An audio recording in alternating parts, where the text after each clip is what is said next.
Gracias, Señor, porque podemos estar aquí nuevamente reunidos. Gracias, Señor, porque aunque seamos pocos, estamos aquí en la clase. Gracias, Señor, por la vida de Mario, que está siempre dispuesto a dar la clase para nosotros. Por favor, Señor, en esta noche te pido que abras nuestra mente, nuestro corazón, Señor, para aprender más sobre tu palabra y saber qué es lo correcto, Señor. Gracias, en nombre de Jesús. Amén. Amén. Muchas gracias, mi Jonathan. Pues muy bien, vamos a continuar con lo que vimos en la clase pasada, en un repaso rápido y ya saben, después nos metemos bien al show de la clase como tal. Entonces, pues estábamos hablando del ministro competente. Es bien importante para nosotros ver cuáles son las características de una persona que predica bien la palabra de Dios, que Dios puede decir que es un ministro útil, que es una herramienta pues valiosa en el ministerio de Dios, para que podamos ver las características que esta persona tiene y que nosotros podamos adaptar a nuestras propias vidas. Con respecto a lo que estamos viendo aquí, pues Pablo les habla de diferentes cosas que él ha hecho para la iglesia de Corinto. Entonces, aquí estamos ya en el capítulo 3, en los versículos 1 en adelante. Y dice, otra vez comenzamos a elogiarnos a nosotros mismos. ¿Acaso somos como otros que necesitan llevarles cartas de recomendación o que se les piden que se escriban tales cartas en nombre de ellos? Por supuesto que no. La única carta de recomendación que necesitamos son ustedes mismos. Si olvidas una carta escrita en nuestro corazón, todos pueden leerla y reconocer el buen trabajo que hicimos entre ustedes. Es evidente que son una carta de Cristo que muestra el resultado de nuestro ministerio entre ustedes. Esta carta no está escrita con pluma y tinta, sino con el Espíritu del Dios viviente. No está tallada en tablas de piedra, sino en corazones humanos. Estamos seguros de todo esto debido a la gran confianza que tenemos en Dios por medio de Cristo. No es que pensemos que estamos capacitados para hacer algo por nuestra propia cuenta. Nuestra aptitud proviene de Dios. Él nos capacitó para que seamos ministros de su nuevo pacto. Este no es un pacto de leyes escritas, sino del Espíritu. El antiguo pacto escrito termina en muerte, pero de acuerdo con el nuevo pacto, el Espíritu da vida. Con estos versículos nosotros podemos ver algunas características que tiene el ministro competente y eficaz, que ya dijimos, tiene una buena reputación de piedad. Dios lo ha utilizado para transformar vidas y eso se ve en el ministerio y en las vidas que han sido cambiadas. En el caso de Pablo, en la iglesia de Corinto, sabe que Dios lo llamó para trabajar así. Depende humildemente del poder de Dios. Y esto pues lo menciona Pablo diciendo que pues él no confía en sus propias fuerzas, sino que todo viene de parte de Dios. Y por último tiene el mensaje del nuevo pacto, en lo que nosotros hemos estado trabajando en las últimas semanas. En esto pues mencionamos dos cosas diferentes. Hablábamos del pacto mosaico, el pacto previo, en el cual pues tenemos los mandamientos que Dios le dio al pueblo de Israel y que Jesús después resume en estos dos mandamientos, el primer y segundo gran mandamiento. Pero que tenemos de diferente con este nuevo pacto, pues que ahora el Espíritu Santo mora dentro de nosotros. En el Antiguo Testamento se mencionaba que venía el Espíritu Santo sobre alguien, pero ahora mora dentro de nosotros. Pablo habla sobre su llamado y él está confiado de que todo lo que Pablo es se debe a lo que Dios ha hecho, a la obra de Jesús en la cruz. Y depende humildemente del poder de Dios. Entonces, Pablo lo que está diciendo es que Dios no está buscando los obreros más fuertes, más poderosos, más capaces, sino como dijimos, Dios no bendice los grandes talentos, sino la gran semejanza a Jesús. Mientras más nos parezcamos a Jesús, Dios va a bendecir ese ministerio. Entonces, lo que les está mencionando Pablo aquí es bien importante por la cultura en la que se están desarrollando todas estas cosas. Los falsos maestros judaizantes estaban enseñando que tenías que seguir diferentes ritos de la ley de Moisés para poder ser salvo. Mientras que Pablo, en sus cartas y en el Nuevo Testamento se nos dice 150 veces más o menos, que lo único que necesitamos es la fe en Jesús. El judaizante que es, vimos la definición que nos da Internet, es un judío converso que en el siglo I de la iglesia sostenía que para salvarse no bastaba practicar la doctrina de Jesús, sino que además se debía mantener la observación de la ley de Moisés, incluso los paganos convertidos. ¿Esto qué quiere decir? Que nosotros creemos en Jesús y eso es suficiente para nosotros. Creemos en su deidad, creemos en su obra salvífica, creemos en su regreso, creemos en su resurrección. Eso es lo que nos hace a nosotros, entonces, que sea aplicada de manera efectiva la fe. ¿Ok? Sin embargo, uno podría preguntarse, ¿y en el Antiguo Testamento cómo se salvaba alguien? Bueno, ofrecía este sacrificio sabiendo que en algún momento vendría el cumplimiento de estos sacrificios, el sacrificio perfecto que es Jesús. Y en el Nuevo Testamento la gente confiaba en ese mismo sacrificio en Jesús. No teníamos que agregarle nada más. El nuevo pacto, que es el mensaje que predica el ministro eficaz, es un pacto solamente de gracia. No tiene que ver con el pacto mosaico, perdón, no tiene que ver con este pacto de que lo tienes que obedecer. El pacto mosaico simplemente nos abre los ojos para decir, necesitas un sacrificio perfecto y ese sacrificio está en Cristo.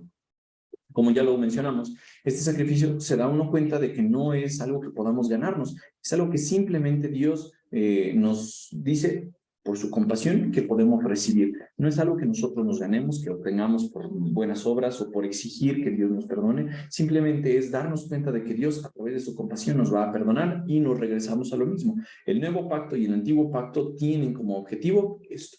Entonces, el nuevo pacto siempre va a estar enfocado en Cristo, pero tiene ciertas características que ya mencionamos.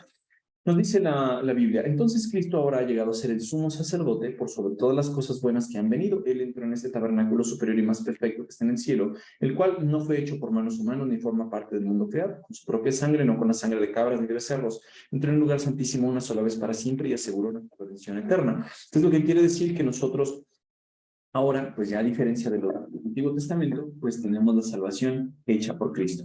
Y pues lo que mencionábamos la vez pasada, esta parte es bien importante que nosotros la entendamos porque así como se trazó un tabernáculo terrenal, Dios lo tomó de un modelo celestial. El modelo celestial es algo que Dios le enseñó a Moisés y le dijo, sobre este modelo celestial tú vas a establecer este tabernáculo terrenal. Y el tabernáculo terrenal lo que tiene es que esas características que presenta es algo similar al celestial. Pero se nos está diciendo aquí que en el nuevo pacto, pues Jesús entró al lugar santísimo. Recordemos que teníamos un atrio, teníamos el altar donde se ofrecían los sacrificios, teníamos el agua donde se lavaban los sacerdotes. Y aquí como tal teníamos el lugar santo al que el sacerdote podía entrar frecuentemente, pero solamente una vez al año podía entrar al lugar santísimo para ofrecer en el día de la expiación el sacrificio. Entonces, el sacerdote necesitaba entrar con sangre no propia, sangre de cabra, sangre de becerro, sangre de animales, para ofrecer sacrificio y derramarlo aquí en el propiciatorio. Pero eso solamente lo hacía una vez al año. Se nos dice en la Biblia que lo que hizo Cristo ahora fue entrar en este lugar. Pasó el velo, pasó el lugar santo al Santísimo y ofreció, pero en el lugar celestial, el sacrificio una vez para siempre con su propia sangre. Entonces se nos dijo en el antiguo pacto, Cristo murió para librarlos del castigo por los pecados que habían cometido bajo este primer pacto. El primer pacto entonces, el primer pacto que es el de Moisés, se nos dice aquí, solamente nos abría los ojos y nos podía decir, ustedes son personas que no pueden cumplir con estas ordenanzas, son personas que no pueden acatarse los mandatos que se les han dado, y lo único que hace es abrirnos los ojos para decir cuán incompetentes somos con respecto a lo que Dios nos había mandado en ese primer pacto. Pero como no podíamos nosotros redimirnos, ni podíamos nosotros ser unas personas que decir, bueno, yo me voy a limpiar, yo me voy a cumplir con este pacto al 100%, lo que hizo Dios fue decir, pues miren, nada más con este primer pacto se dan cuenta que necesitan un Salvador. Y si nosotros no entendemos eso, pues vamos a estar pensando que todavía necesitamos cumplir la ley del pacto antiguo, que es el pacto de Moisés. Y ese pacto, pues no es algo que predica el ministro competente. El ministro competente lo que está predicando, como ya les comento, es a Cristo. ¿Y qué predica de Cristo? Crucificado por los pecados de los creyentes, resucitado para justificación de ellos y siempre vivo para interceder por ellos. Es decir, lo que el ministro de este nuevo pacto va a predicar es un Cristo vivo, un Cristo que sí fue crucificado por los pecados, pero que resucitó y que ahora está intercediendo activamente por ellos a la diestra del Padre. Si alguien nos preguntara, bueno, ¿cómo sabes si es un buen ministro? Pues en realidad este buen ministro va a predicar simplemente a Cristo. Su mensaje es cristocéntrico. La entrada al reino de Dios, dijimos, solamente se obtiene por la sangre de Cristo, por la fe en Cristo, y esto lo decimos en 150 pasajes más o menos. En Hebreos 8, como lo mencionamos hace tiempo, dijimos que pues, este nuevo pacto es diferente a los demás porque ahora Dios hace una cuestión más personal. Dice aquí, se acerca el día, dice el Señor, en que haré un nuevo pacto con el pueblo de Israel y Judá. Este pacto no será como el que hice con sus antepasados cuando los tomé de la mano y los saqué de la tierra de Egipto. Ellos no permanecieron fieles a mi pacto, por eso les di la espalda, dice el Señor.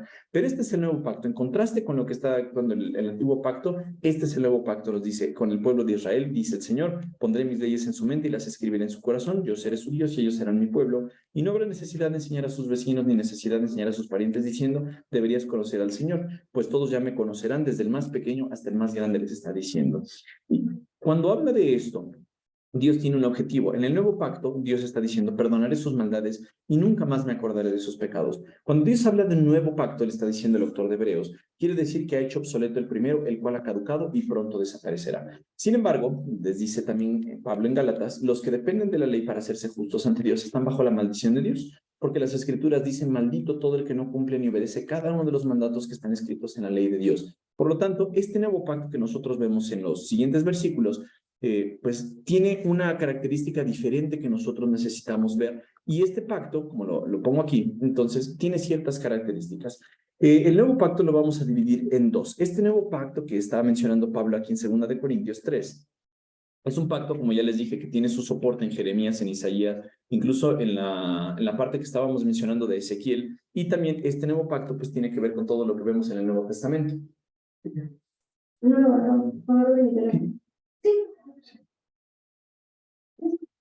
Gracias. Entonces, este nuevo pacto, como les comento, tiene unas características.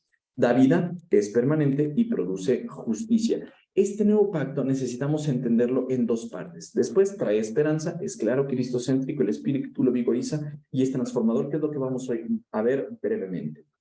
El versículo 6 en adelante, que es lo que nos habla, ya en lo que nos vamos a enfocar el día de hoy, nos dice, Él nos capacitó para que seamos ministros de su nuevo pacto. Es decir, Pablo reconocía humildemente, como ya lo mencionamos, que su dependencia simplemente venía de Cristo, es decir, Dios los hizo ministros y Él los capacitó, les dio la capacidad, les dio la sabiduría para que ellos pudieran ser hechos, entonces, ministros de este nuevo pacto. Un ministro eficaz proclama esto que acabamos de ver. Este no es un pacto de leyes escritas, es decir, a diferencia de lo que pasó con Moisés, que Dios escribía en las tablas y Dios le dijo a Moisés que redactara, esto es diferente, sino que, como ya dijimos, obra por el Espíritu ahora mora en los creyentes. El antiguo pacto termina en muerte. Uno se va a preguntar, ¿pero por qué en muerte? Bueno, como ya les mencioné hace ratito, el pacto con Moisés era seguir una serie de leyes que estamos viendo, los 10 mandamientos, y que aparte vemos en otras ordenanzas que los judíos han mencionado que hasta aparecen como 613 mandamientos. Ellos decían que tenías que cumplir todos estos mandamientos y aparte los mandamientos de esto para poder cumplir con la ley. Sin embargo, como ya nosotros sabemos, todos los humanos hemos fallado, todos hemos fracasado. Incluso la Biblia nos dice en los versículos que acabamos de mencionar, que si tú rompes uno de ellos, con solamente romper uno de ellos, te has hecho culpable de todos. Entonces, no hay ninguna persona que haya cumplido todos estos mandamientos. Por lo tanto, si tú no has cumplido los 10 o los 613 mandamientos o todo lo que aparezca en el antiguo pacto, si tú has fallado en uno, ya eres culpable de muerte. Y esto es lo que te da el pacto de Moisés. Moisés te dice, mira, no puedes cumplirlo, eres incapaz, por eso termina en muerte. Sin embargo, aparece una conjunción adversativa acá. Pablo les dice, pero, es decir, algo contrario. De acuerdo con el nuevo pacto, el Espíritu da vida. Si tú hubieras podido cumplir, vamos a suponer que hubieras cumplido estos mandamientos, pero solamente fallaras en uno, te hacías acreedor de la muerte. Incluso, pues yo creo que eso está hablando de una persona pues extraordinariamente, brutalmente buena. Pero el espíritu no era algo que gozaban en el antiguo pacto. Repetimos, en el Antiguo Testamento solamente el espíritu estaba sobre una persona. No era alguien que tuviera el Espíritu Santo. Pero ahora en el nuevo pacto, el espíritu da vida. El espíritu mora dentro del creyente. Entonces tenemos a un creyente con la morada del espíritu aquí adentro. El espíritu ya no sella. Y esto lo desarrolla Pablo más adelante y les dice, el camino antiguo, con leyes grabadas en piedra, conducía a la muerte. Repito, no nos podía esto dar vida porque nadie podía cumplir con la ley de Moisés al 100%. Y ahora noten el contraste que va a hacer Pablo. Aunque comenzó con tanta gloria que el pueblo de Israel no podía mirar la cara de Moisés. Si ustedes recuerdan, cuando Moisés regresó de haber recibido las tablas de la ley, regresó con el rostro brillante, tan brillante que ni siquiera las personas podían ver su rostro, y entonces al no ver este rostro, lo tenían que cubrir con el velo porque pues, yo creo que les deslumbraba o alguna cuestión. Entonces, este pacto antiguo que fue grabado en piedra empezó con tanta gloria reflejada en Moisés. Pero esa gloria se iba a desvanecer. Nos dice la Biblia las características de esta gloria. Su rostro brillaba con la gloria de Dios, aun cuando el brillo ya estaba desvaneciéndose. Moisés estaba frente a Dios, entonces Dios le dio la ley a Moisés. Moisés se expuso a Dios y su rostro brillaba. Pero este brillo poco a poco fue disminuyendo hasta desaparecer. Entonces, eso les hizo a los israelitas pues cubrir el rostro de Moisés. Ahora vean el versículo 8. ¿No deberíamos esperar mayor gloria dentro del nuevo camino? Es decir, dentro del nuevo pacto, dentro de esta nueva forma de vida, ahora que el Espíritu Santo nos da vida. Si Moisés solamente se expuso a Dios y brillaba así. Ahora imagínense el Espíritu Santo mostrando su presencia dentro de Moisés. ¿Cómo hubiera sido su vida? Pero repito, el Espíritu Santo no se promete en el Antiguo Testamento, sino hasta el Nuevo Pacto. Entonces se nos dice acá, versículo 9, si el antiguo camino, el antiguo pacto, el antiguo acuerdo que tenía Dios con Israel, que trae condenación porque nadie lo podía cumplir, aún así era glorioso. Ahora Pablo les dice y les apela a su conciencia y les dice, cuánto más glorioso es el nuevo camino que nos hace justos ante Dios. El primer pacto solamente te decía, no puedes cumplirlo, eres un pecador y te mereces la muerte. El segundo pacto te dice, eres justificado delante de Dios y ahora lo que te toca es la gloria eterna. Entonces Pablo les está diciendo, imagínense, esto es algo pequeño comparado con esto, esto es algo muy glorioso, esto es algo brillante, esto es algo tremendo. No esto. ¿Por qué quieren algunos falsos maestros regresar a eso, regresar a las prácticas de Moisés, regresar a enseñar la ley, regresar a cumplir con estos mandatos, si tenemos algo mucho más glorioso como lo vimos en Hebreos? Versículo 10 se nos dice, de hecho, aquella primera gloria, es decir, la de Moisés, no era para nada gloriosa comparada con la gloria sobreabundante del nuevo camino. Es decir, si ustedes pensaban que Moisés brillaba, que su cara brillaba, que tenía mucha gloria esto, ahora agárrense, porque imagínense toda esta gloria comparada con esto, esto lo hace ver como si fuera nada.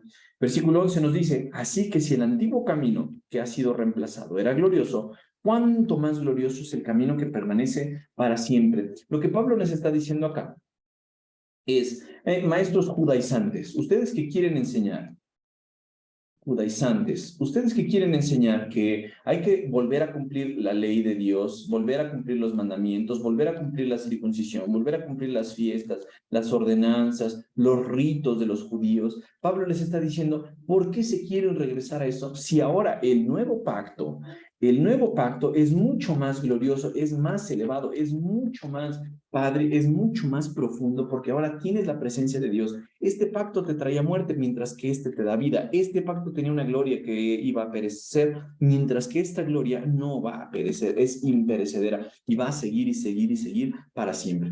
Entonces, en la primera parte de este nuevo pacto que predica el ministro eficaz, este pacto, el nuevo pacto, pues trae muchas más ventajas. La pregunta es, ¿por qué regresarse a ese pacto antiguo, a ese pacto que no da vida, sino solamente traía condenación? ¿Por qué regresarse a esas fiestas, les decía Pablo, si lo que viene es mucho más poderoso que lo que pues habíamos tenido en Moisés? ¿Qué aplicación podría tener esto? Pues para principio gozarnos en que gracias a Dios nosotros pertenecemos a ese nuevo pacto, en que no tenemos que gozar de ritos, ni de hacer fiestas, ni de cosas que nos puedan comprometer. Y número dos, es poder mostrar a los demás que el Espíritu Santo mora dentro de nosotros, porque eso va a traer una transformación en nuestros corazones tremenda. ¿Hasta aquí? ¿Hay alguna duda? No, Mario, ninguna. Está más que claro esto, ¿verdad? Sí, muchas gracias. Excelente. Bueno, si no hay alguna duda, aprovechamos que está la maestra Rebeca García por ahí para despedirnos. ¿Anda por ahí, Rebe? Sí, Ándele, ¿nos puede despedir, porfa, Rebe, en oración? sí, claro. Vamos a orar. Señor, muchísimas gracias te damos en esta noche por permitirnos reunirnos una vez más en esta noche y te pedimos que tú nos guardes y gracias por la enseñanza que nos ha compartido Mario. Te pido que tú nos ayudes a mantenernos firmes en tu palabra. Sabemos que hay muchas ideologías en este momento que nos quieren eh, cambiar, regresar a lo antiguo, Señor. Pero te pedimos que tú nos mantengas firmes en tu palabra y constantes, siguiendo a aprender para poder ayudar a los demás que necesitan de estas enseñanzas, Señor. Gracias por todo. En tus manos nos encomendamos en esta noche, en el nombre de Jesús. Amén.